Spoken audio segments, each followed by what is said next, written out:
This is a CBS News special report. I'm John Dickerson with Margaret Brennan in Anchorage, Alaska.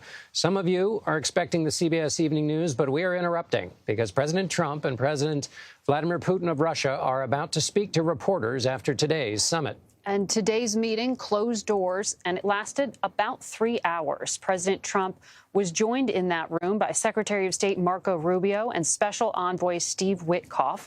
Vladimir Putin had two of his top foreign policy advisors, and we are looking at the room here, John, where you can see the press is assembling, and right there, Kirill Dmitriev, one of the top advisors to Vladimir Putin. We're looking at the back of his head. It looks like this is about to start imminently. And since it is, let's jump to Nancy Cordes right away, because we may not be able to talk to her for a long while. Nancy, what do you know?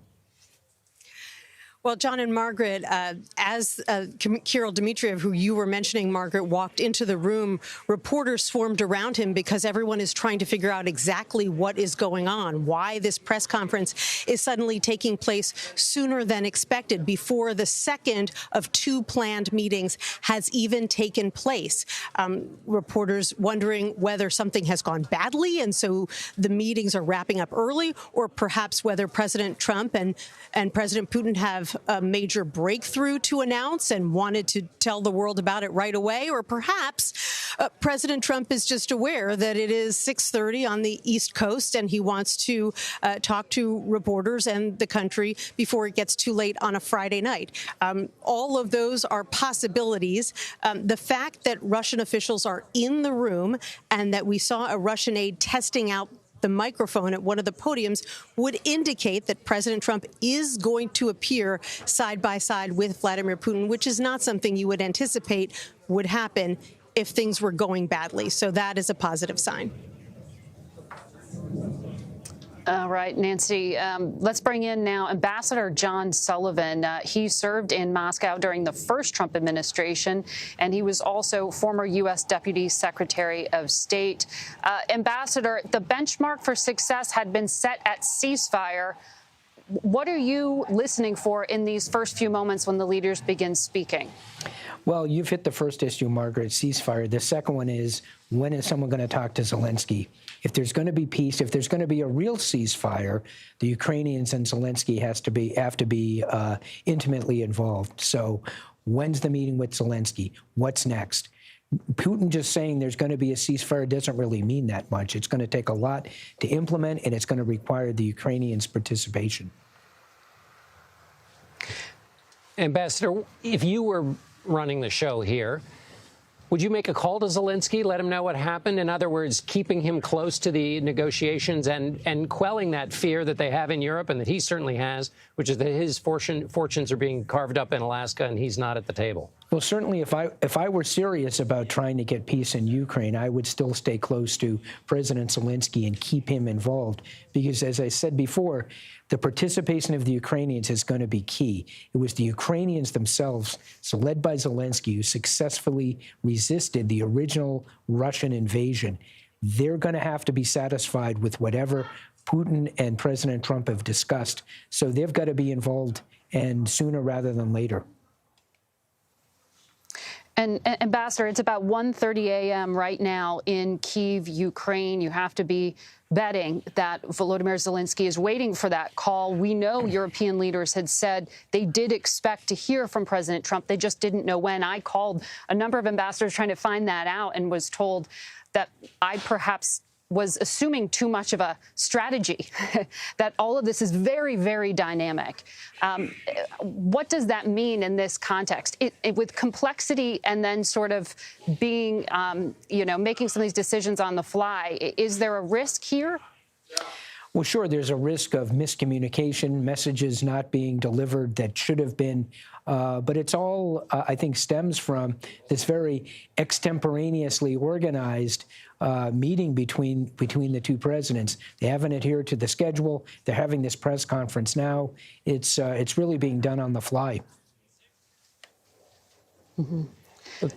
Let's bring in senior foreign correspondent Deborah Pata. Deborah, you are in Europe. Of course, everybody's it's in the middle of the night there, but surely diplomats are watching what we're about to see here. They certainly are. I'm sure they're glued to their television sets like the rest of us, waiting to see. Nobody expected it to finish this early, John. In fact, people were anticipating, maybe having a little snooze in between or something, waiting, because they expected it to go on for 6 to 7 hours, was some of the things that we've heard about this. And what those European leaders are going to be looking for is whether or not President Trump has managed to guide President Putin in terms of the 5 principles that they discussed in a call with President Zelensky earlier this week. And key to that is, firstly, refusing to discuss any peace terms like swaps of land between Russia and Ukraine before a ceasefire is put in place. They said that Ukraine would be willing to discuss changes in territory, including ceding some land to Russia, but that it would not discuss legally recognizing Russia's occupation of parts of the country once that ceasefire had been put in place. And they also wanted some kinds of security guarantees for Ukraine after the war.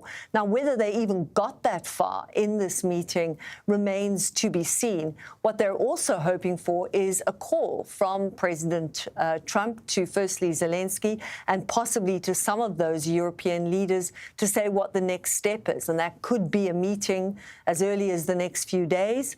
That's if, again, the talks manage to get that far, John. And we do know, John, that there is already talk of a trilateral meeting, but that happened before this began. President Trump saying, hey, maybe it'll be here in Alaska. But as I was reminded, President Zelensky can't get here that quickly. So it's not going to happen tonight. It is the middle of the night there, and he can't fly out. Also, I'd be interested in some of our contributors' views on this. But the image of your Zelensky, of coming to the place where your fortunes were discussed by the American president and the Russian president, it puts you in a different posture. And you could imagine that not being something he would rush to do unless it was a really good deal, because there will be the suspicion that whatever deal has been brokered is not to Ukraine's advantage. Well, let's bring in national security contributor for CBS News, Samantha Vinograd. Samantha, you served in the last administration that threw every piece of sanction they could at President Putin to try to dissuade him from continuing this war. Financial punishment didn't work. What will? The only thing that is ultimately going to work over the long term, Margaret, is financial pressure. That is largely based upon the fact that for President Putin, seizing and maintaining control over territory in Ukraine is an existential issue. President Putin is committed to the idea of Mother Russia that is commensurate with the USSR and in certain degrees with the empire that fell in 1917. So for President Putin, agreeing to relinquish territory in Ukraine, again, is an existential issue. And the only thing that is going to change that in his mind is sustained economic pressure. And you are right. The Biden administration did throw a lot of sanctions at at Russia. President Obama, whom I've served under as well, also put sanctions on Russia. But the reality is that the Russian economy has started to slow. Growth this year is projected only about 1% as energy exports are declining. The budget deficit is widening, and the economy is stagnating, if not leaning towards recession. So sanctions have to be sustained, and they have to be enhanced. So I will be watching to hear whether President Trump and President Putin discuss any lessening of economic sanctions. We know that President Putin wants that. Or if President Trump puts on the table his real Trump card, which is enhanced sanctions against countries that continue to buy Russian oil, like China, like Turkey. So I'll be very attuned to whether there is an economic component of this press conference. Samantha Vinograd, thank you. Let's go back to Chief White House correspondent Nancy Cordes. Nancy, we understand there's been a little bit of a schedule flip here between the lunch and the press conference. What do you know?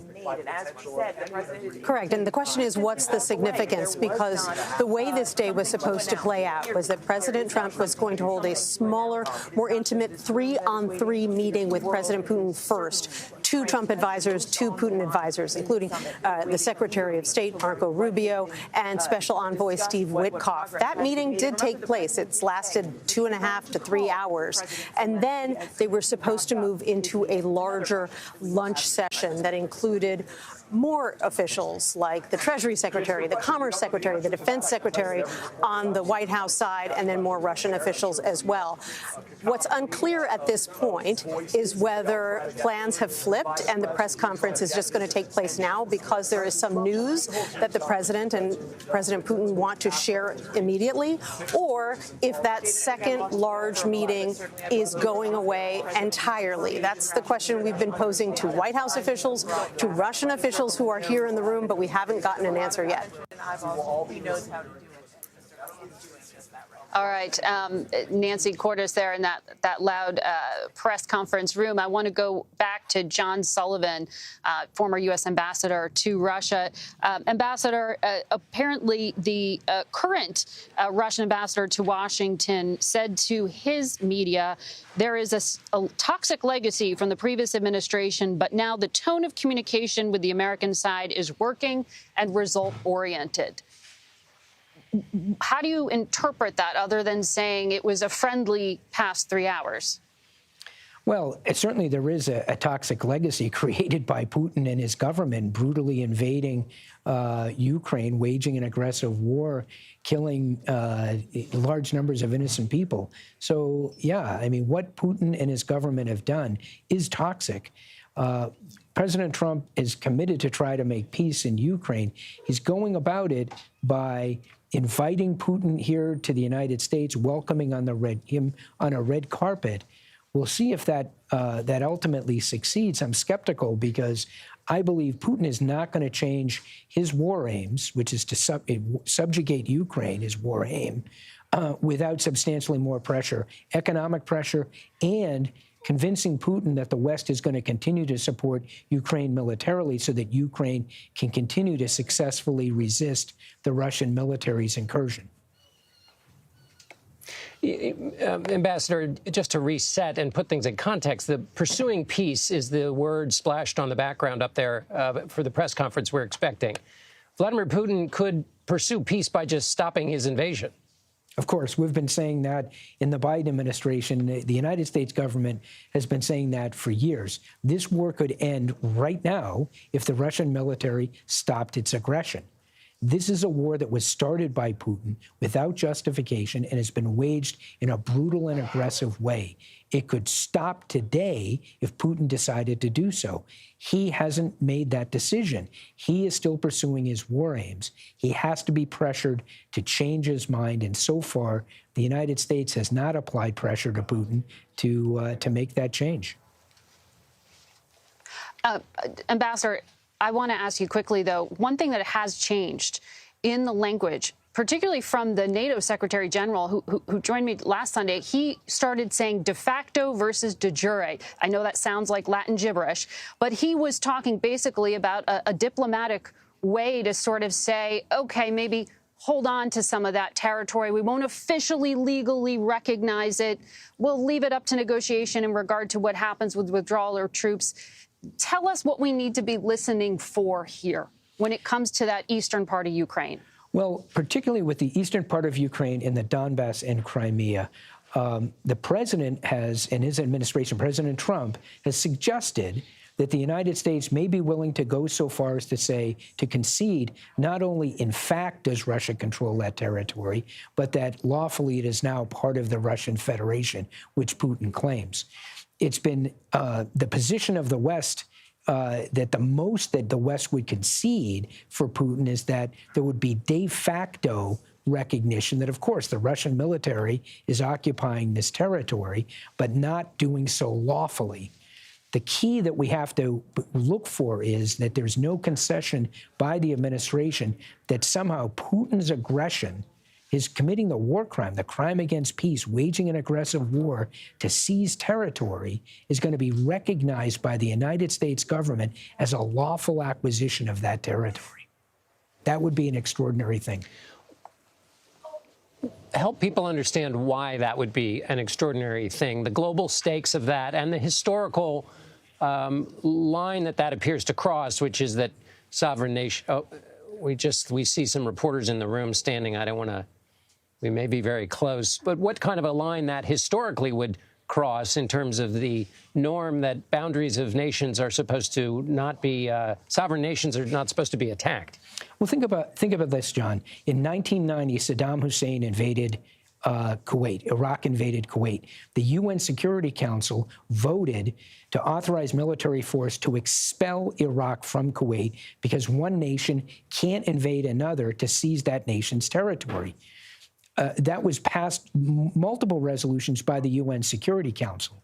In the United States, President George H.W. Bush organized a large coalition of countries to expel Iraq from Kuwait and defend the proposition that aggressive war that's waged to seize another country's territory, cannot be accepted.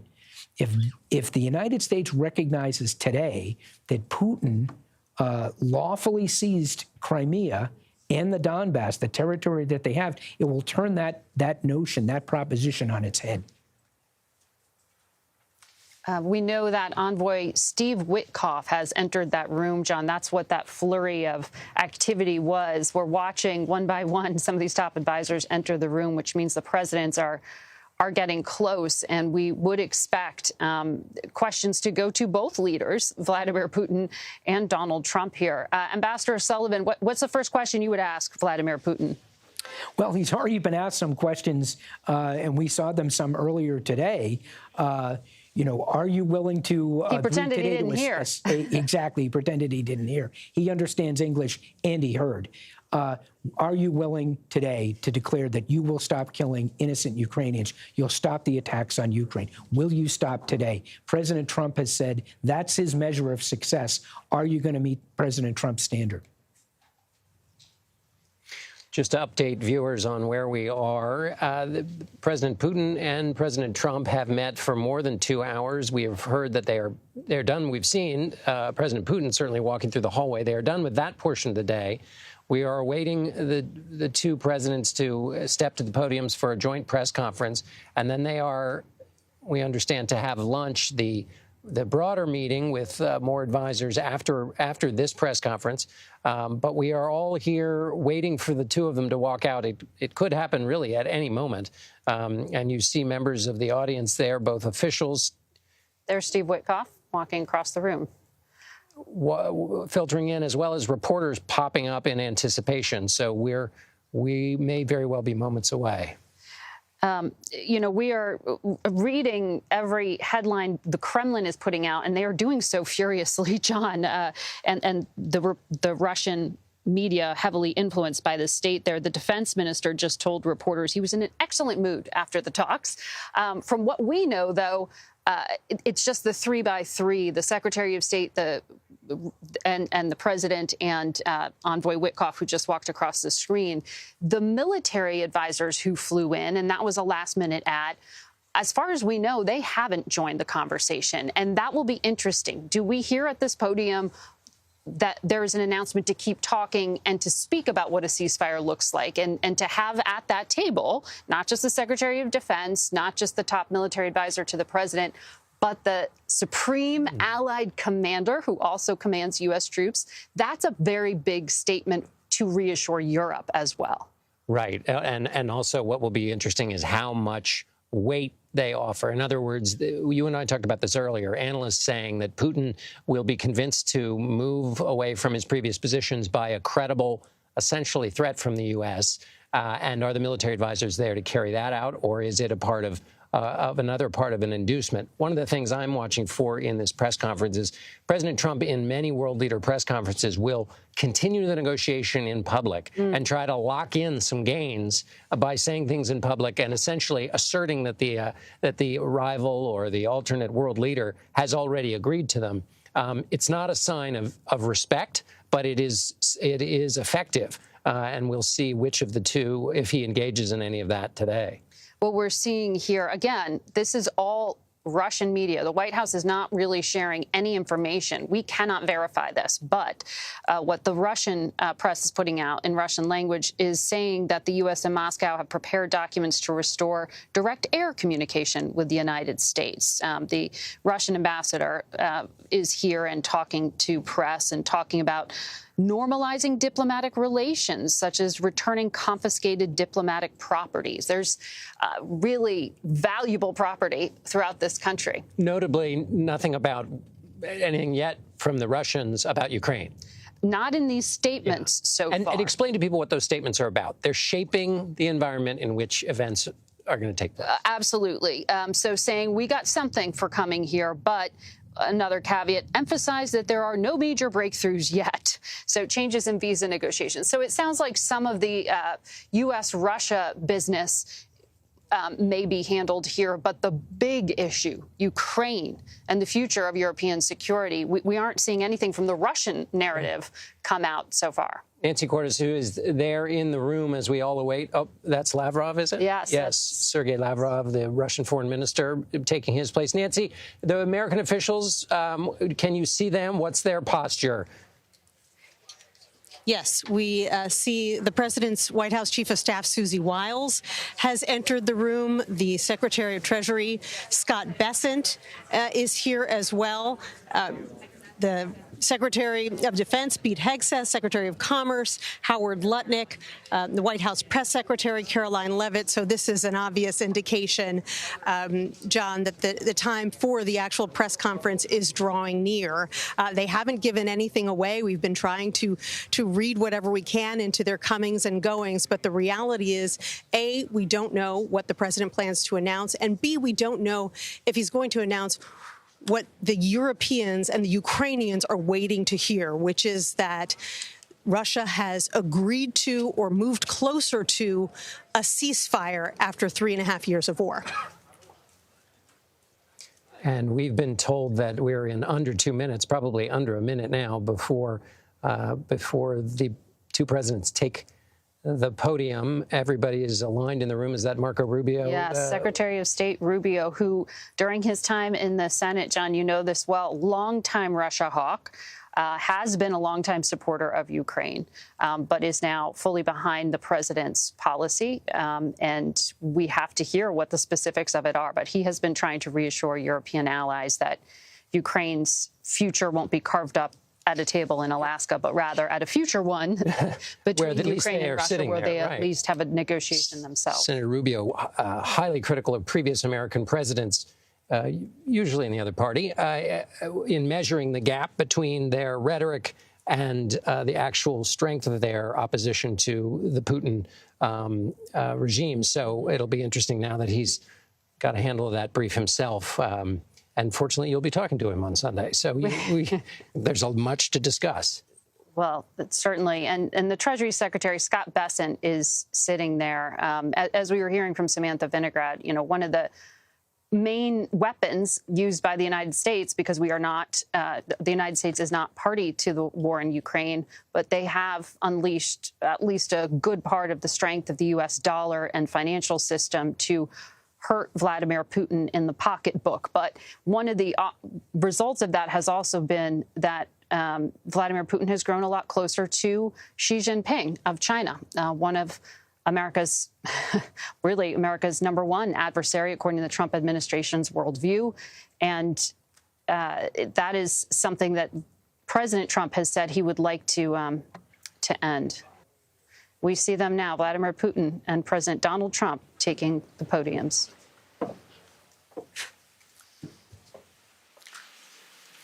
Mr. President, ladies and gentlemen, our negotiations have been held in a constructive atmosphere of mutual respect.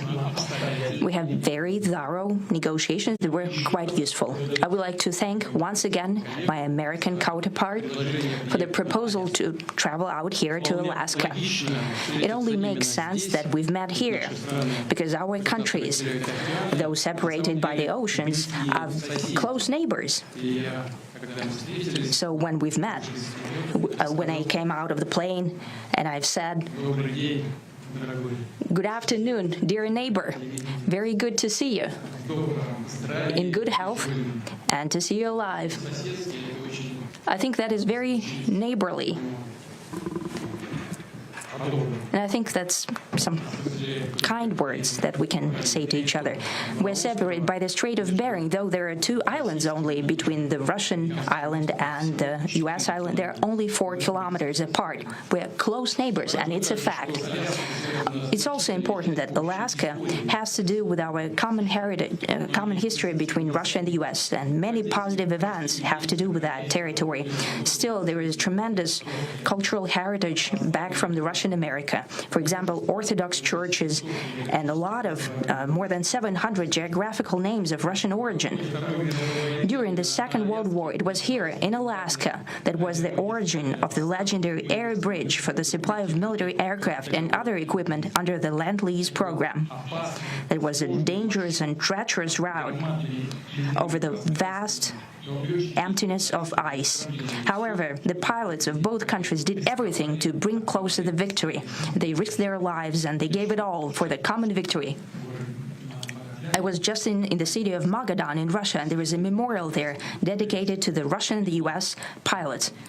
And there are 2 flags, the U.S. flag and the Russian flag. And I know that here as well, there is such a memorial. There is a military burial place several kilometers away from here. The Soviet pilots are buried there who died during that dangerous mission. We're thankful to the citizens and the government of the U.S. for carefully taking care of their memory. I think that's very worthy and noble. We'll always remember other historical examples when our countries defeated common enemies together in the spirit of battle camaraderie and allyship that supported each other and facilitated each other. I'm sure that this heritage will help us rebuild and foster mutually beneficial and equal ties at this new stage, even during the hardest conditions.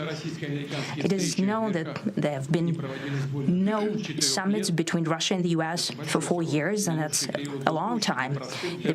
This time was very hard for bilateral relations, and let's be frank, they have fallen to the lowest point since the Cold War.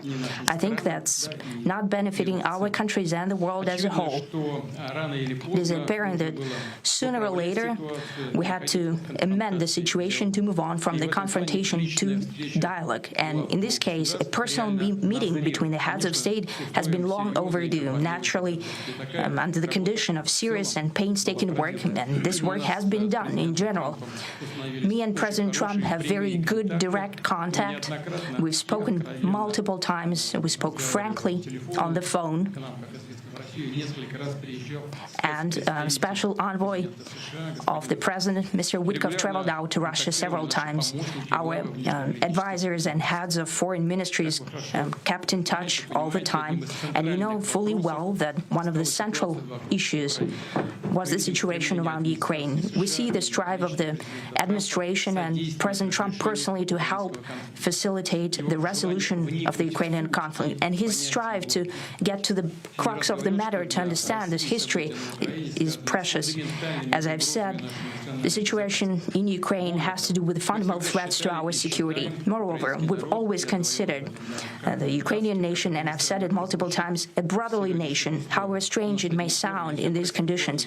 We have the same roots, and everything that's happening is a tragedy for us and terrible wound.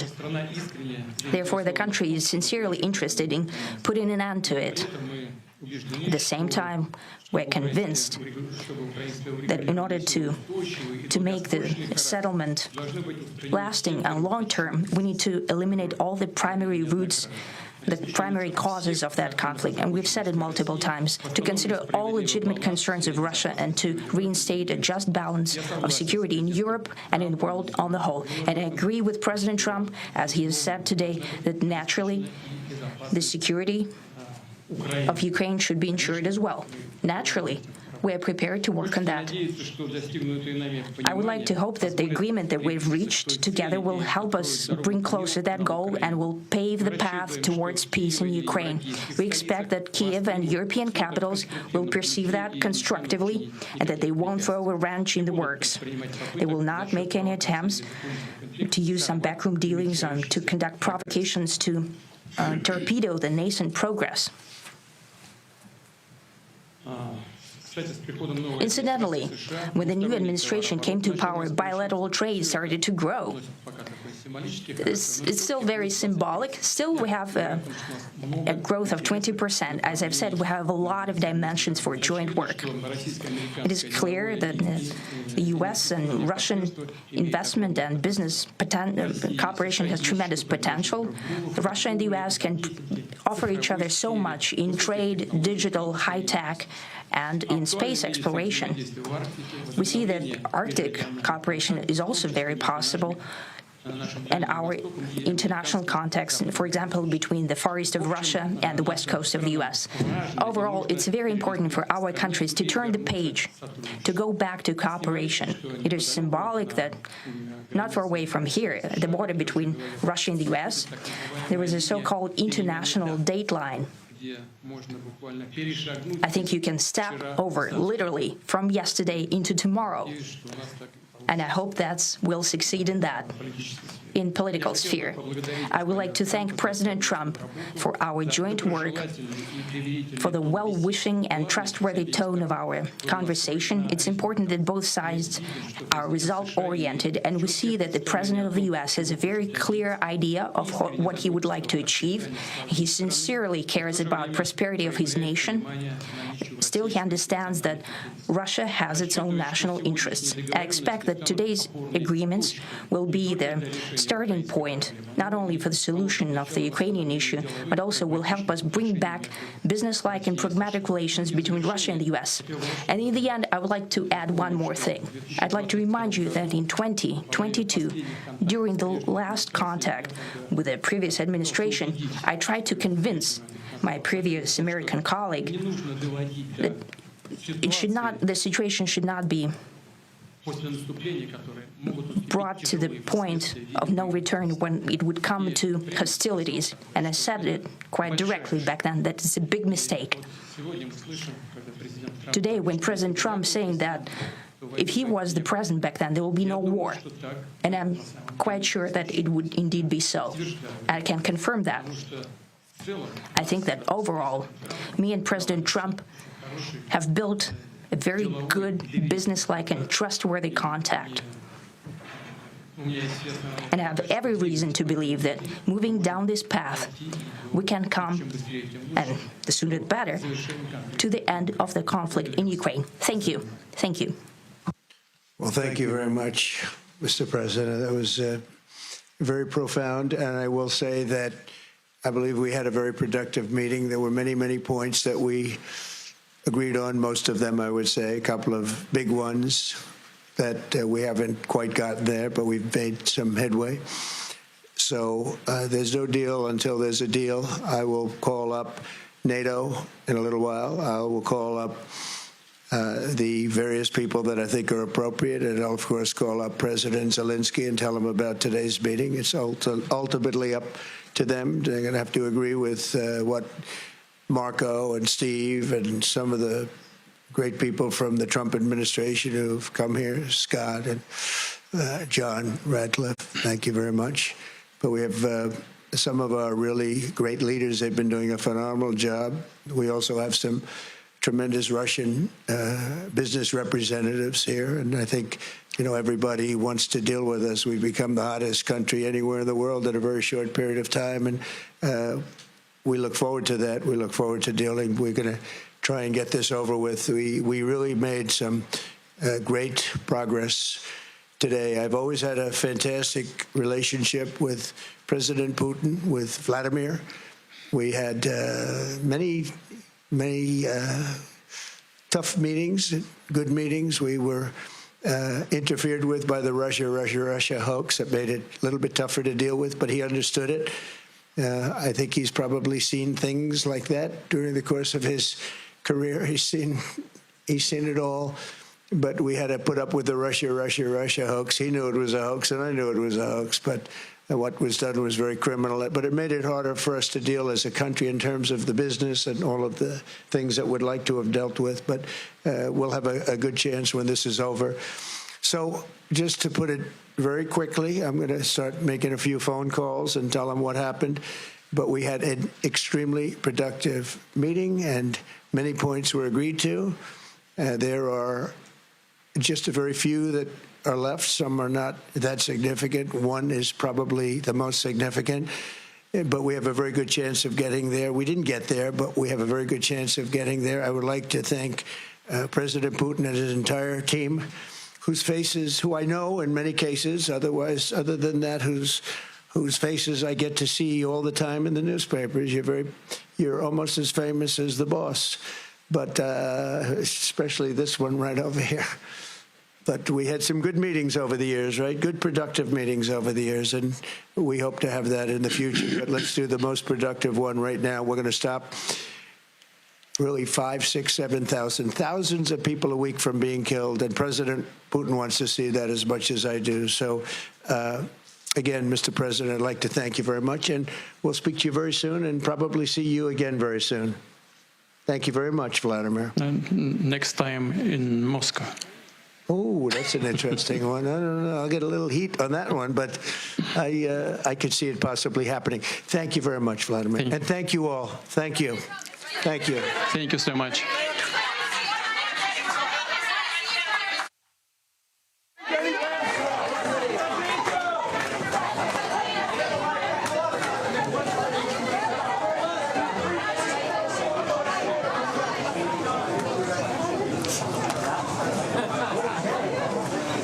That concludes the press conference with President Trump and President Putin, in which they took no questions from the press. Really more, press statements, I guess. Press statements. That was not according to plan. Vladimir Putin spoke first. He talked about nascent progress. He talked about turning the page with the United States, at times getting almost elegiac as he talked about the international dateline and stepping from yesterday into tomorrow. But with all of that, he gave nothing away in terms of any progress that might have been made on the key questions, and neither did President Trump, who said he has a fantastic relationship with President Putin, whom he called Vladimir. Thank you very much, Vladimir. He basically ended his remarks by saying he said there had been progress, but he wouldn't say on what. And he did say that there is one very significant issue that remains outstanding. He gave no indication of that, and I now turn to Margaret Brennan, who is with me. The president also said he would check in with NATO and Vladimir Zelensky. But on that one question that remains outstanding, he says very big. What do you assume that is? Well, the one thing he told us to expect was a ceasefire. We heard nothing about that, John. We didn't hear any description of any form, even a modified one. There had been speculation that you might see, for example, a halt to aerial activity, the kind of drone attacks or missile attacks on cities you've been seeing of late, and let that war in the East continue with tanks and soldiers. Nothing. We didn't hear any of that. And you heard from President Trump a reference instead back to his own political travails, so to speak. He talked about Russiagate, that reference to the intelligence community and the bipartisan Senate findings that Russia did interfere in the 2016 election. That is such a thorn in the president's side. It bothers him so greatly, and it comes up anytime you hear Russia mentioned. So for him, there's almost, you almost hear this kinship as he was describing it with Vladimir Putin, saying, well, he understood it was a hoax. Right. I knew it was a hoax. All the intelligence officials were wrong. One of the many ways he was testifying to the strength of their relationship. Nancy Cordes is in the room. Nancy, you didn't get a question, but then again, nobody else did either. Right, and therefore you can't really call that a press conference. It's unclear what that was, because President Trump and President Putin came out. They spoke highly of each other. President Trump vaguely referred to progress that had been made in one area in particular. But he didn't even say what that area was. He said he was going to call his European counterparts and let them know, and then he thanked Vladimir Putin, and they walked off the stage. And it is going to be difficult for them to avoid the perception that this was meant to enable Vladimir Putin to stand side by side with President Trump behind the podiums on stage, without then having to take any questions from Western journalists, because all day long here in Alaska, reporters have been shouting questions at Putin, shouting questions like, why are you targeting civilians? And why should anyone trust you? And he has either made a gesture to indicate that he can't hear or that he can't understand. In any event, he hasn't answered those questions. But that would have been tough to continue to do if he was standing there behind the podium, having those questions translated for him in real time. So both men have now left the stage. We don't know if President Trump is going to come back later on his own and give us more information. We don't know how significant any of this progress really is. We'd like to ask White House officials, but they left the room just as quickly as President Trump did. And what Nancy is describing there, John, is just a continuation of the breaking of the norms that we have seen. You know, one thing of note, it is traditional for the host country, their leader, to speak first when you are bringing in a foreign leader. It was also interesting to see President Trump defer to President Putin and say, no, you go first. And it was almost, as you were watching his face, like he was hearing for the first time some of the things Vladimir Putin was saying, listening to hear a direction there. But the substance wasn't there in terms of ceasefire, the one thing we were told that we needed to listen in for. Now, we don't know because they didn't tell us in this context. Does that mean that will be negotiated later today by the military advisors? Or are we done? Is President Trump heading back to Washington earlier than planned? Is that trilateral summit with Vladimir Zelensky going to happen? We don't know any of that.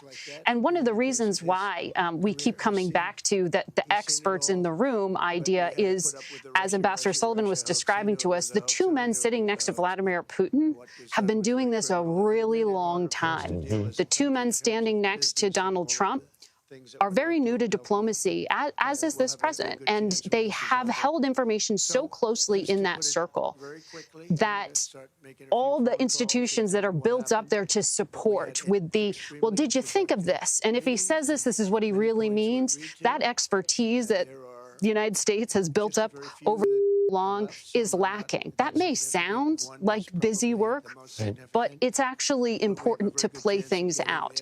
And I know Ambassador Sullivan is one of those people because he was a career in the Foreign Service and knows, and he is listening in here. Ambassador Sullivan, this was all quite unusual.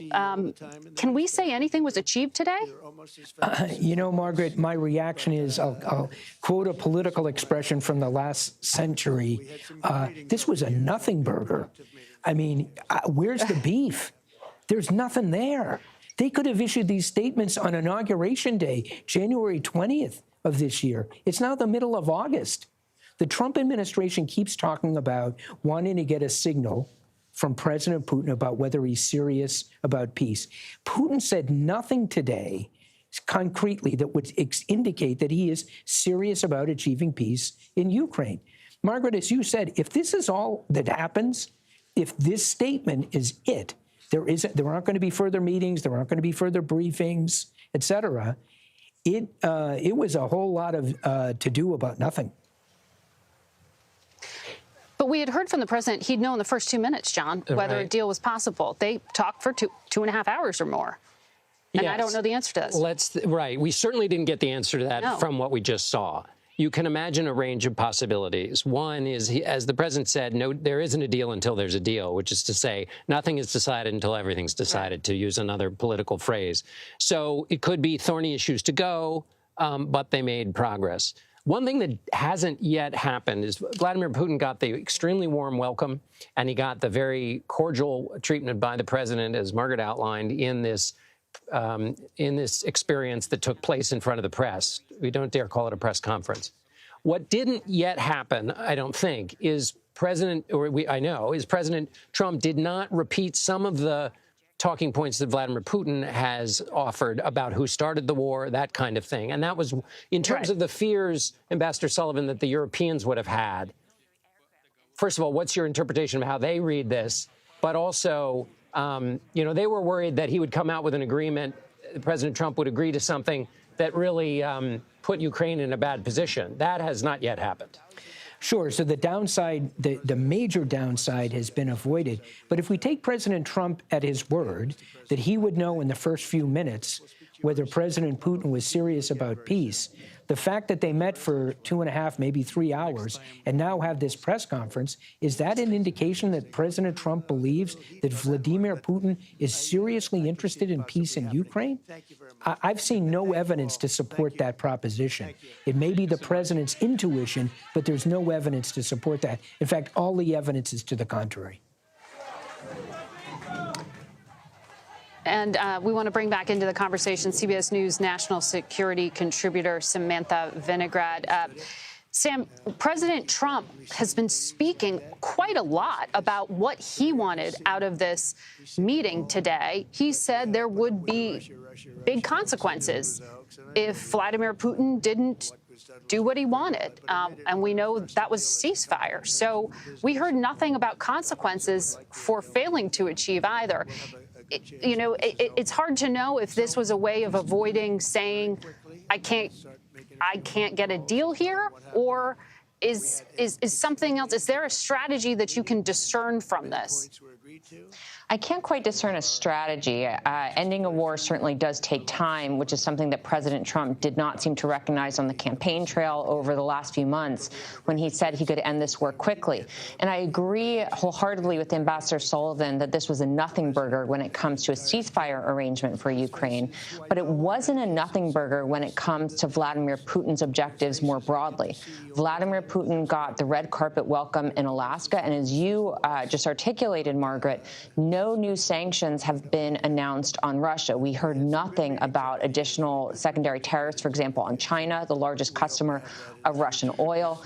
And so Vladimir Putin has successfully continued the stalling game that he's been playing for months, in which President Trump threatens to punish Putin even more strongly than the current architecture, and then Putin moves the goalposts yet again. So that's a big takeaway for me from this summit. Vladimir Putin walks away having met some of his objectives while the fighting continues on in Ukraine, and this war of attrition, which Putin is very willing to continue fighting, is ongoing. We heard nothing about any kind of stall in fighting whatsoever. So I do think Vladimir Putin is walking away from this summit feeling like he scored some major wins.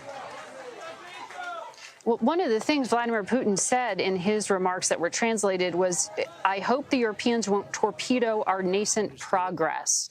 And he talked about Russia as if it were the victim here, as if it didn't launch that full-scale invasion in 2022, and as if it didn't start the invasion back in 2014. As to your point there, Sam, as you're talking about shaping narrative and Vladimir Putin walking away looking as if he's achieved something, those assertions by him were not challenged by President Trump. And it brings to mind, of course, the instance in which President Trump did challenge assertions when Volodymyr Zelensky was in the Oval Office. He left him no quarter when he suggested, from hard-won experience, that Vladimir Putin couldn't be trusted, a position that President Trump then later came to, publicly expressing his disappointment with President Putin for having constantly told him or appeared to be moving towards a peace and then increasing the bombing. But there was fact-checking, to use a term from our business, in the meeting with Zelensky. Nothing of that today. And there was immediate consequence. There was that shutoff for a brief period of time of U.S. intelligence sharing and military aid for Volodymyr Zelensky. We have not heard consequence here. There is, over in the Capitol, a big sanctions bill teed up, ready to go as soon as President Trump says go, that would have the weight of law behind it, but it would hit China, someone President Trump's trying to negotiate with. It would do other things that hurt Russia. There are tools he could use if he wanted to. Let's bring in senior foreign correspondent Deborah Patta. Deborah, how do you think Volodymyr Zelensky is receiving what we just watched and or other European leaders? Well, interestingly, John, there's been no word from President Zelensky up until now. He's probably waiting for that call from President Trump to hear exactly what it is that they discussed. And he said, interestingly, in his remarks, that he was going to take this to the European leaders and to Zelensky to see what they thought of it, that ultimately it would be up to them to decide. Before this summit began, Zelensky did comment, and very interestingly, he reminded the world of the most important thing as far as Ukraine is concerned, that this war continues, that there were strikes today in Sumy, he said, in Dnipro, in Zaporizhia, and also in Kherson, that the war has not stopped. He reminded everyone that Ukraine is ready to work productively to end the war, but that they are counting on a strong position from America. Everything Zelensky said before this meeting will depend on America. The Russians factor in American strength, he said. Make no mistake. They're going to continue coordinating with their partners in Europe and preparing for an upcoming discussion, and that Russia must end the war. That is the constant refrain that you hear from Ukraine, and nothing has really changed there. And I think that President Zelensky will think that this is probably what he expected. They didn't have very high hopes for this. They've been dealing with President Putin for this entire duration, more than 3.5 years of war and prior to that. And this is something that they weren't even considering would be factored in today, that there would be a ceasefire announced. Deborah Pata, thank you. Margaret, you are in constant touch with the Ukrainians. What's your sense of how the ambassador in Washington feels about this, or others, how they would have read this? I've been reaching out to many of them, and so far they have not yet heard from the president. He said he was going to call some European leaders as well as Volodymyr Zelensky. They don't yet know. We may hear in the next few hours their take. Perhaps there was something in the room that was not shared with us. But we know President Trump has put together, remember that minerals agreement? A lot of that rich territory is in the east. So this interest in carving it up, or this interest as to why the Treasury Secretary was in the room, we don't know a lot of that detail just yet. And to remind viewers, we don't know any detail about anything. There is nothing but pleasantries and polite remarks between the two leaders, but there was absolutely no detail about any of the key questions for which the two men came to Alaska and brought all of their senior advisors. Let's turn now to Nancy Cordes, Chief White House correspondent. Nancy, one thing that struck me, and I wonder if it did you too, is Vladimir Putin said that he agreed with Donald Trump, who said that if he were in office, there would be no war in Ukraine. An extraordinary statement, but also one that undoubtedly was well received by the president.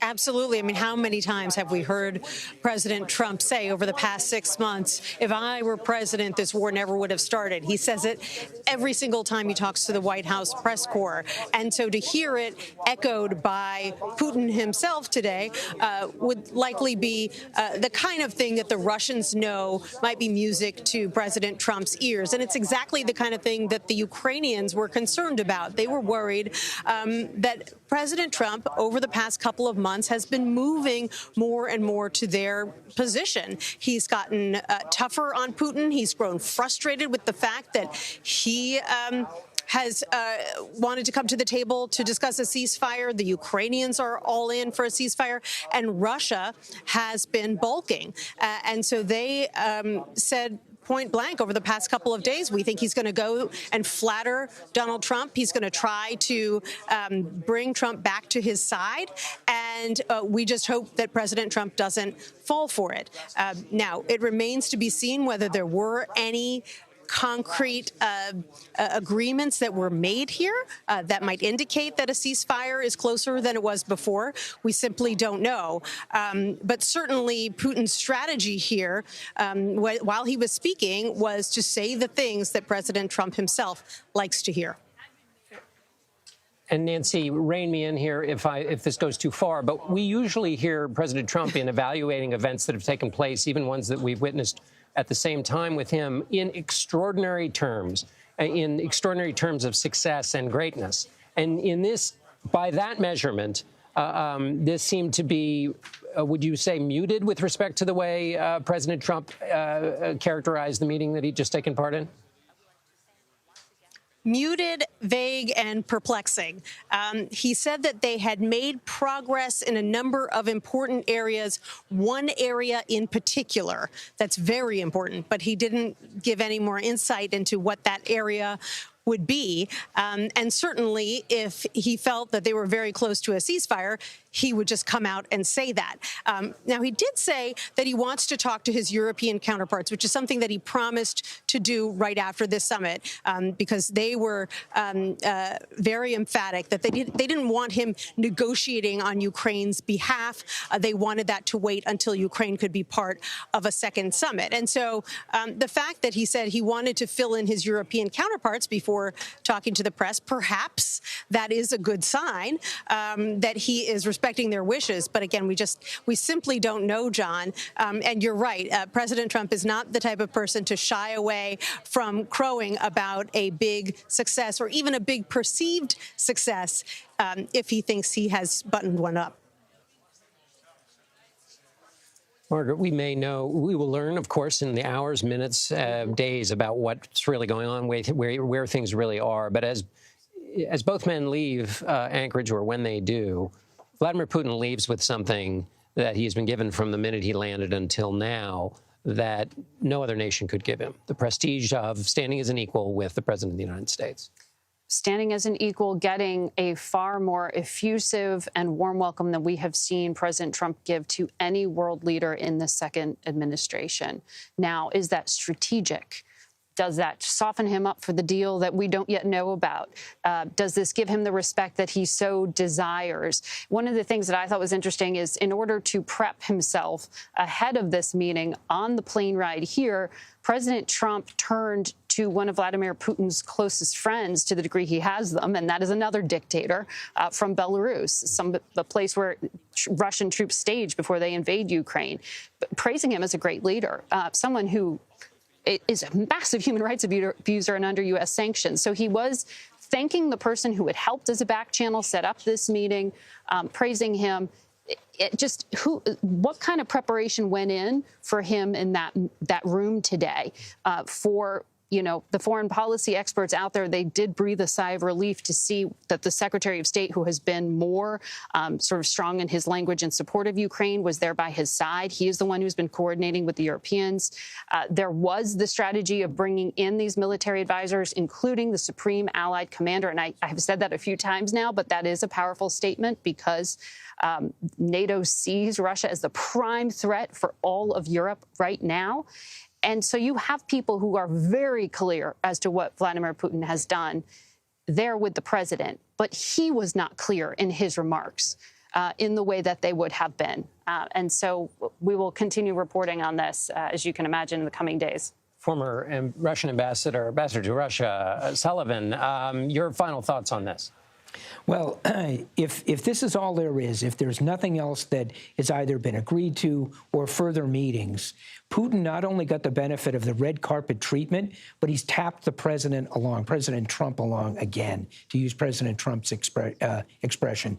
How is President Trump now going to, without a ceasefire, he was threatening to impose massive sanctions. After this press conference, how can the president go back to that? It's very difficult to see that happening. I think this is just part of a delay strategy by Putin to keep the war going. All right, Ambassador Sullivan, thank you so much. President Trump and Russian President Putin gave a short press conference and took no questions, so it wasn't really a press conference at all. They met for about 3 hours earlier today, just moments ago. Both President Trump and Putin called today's summit productive, but we did not hear anything concrete that came out of the talks. President Trump said he will call Ukrainian President Zelensky to report on the meeting. Our coverage continues on CBS News 24/7. And for those of you in the West, there will be more on the CBS Evening News. This has been a CBS News Special Report. I'm John Dickerson with Margaret Brennan in Anchorage, Alaska.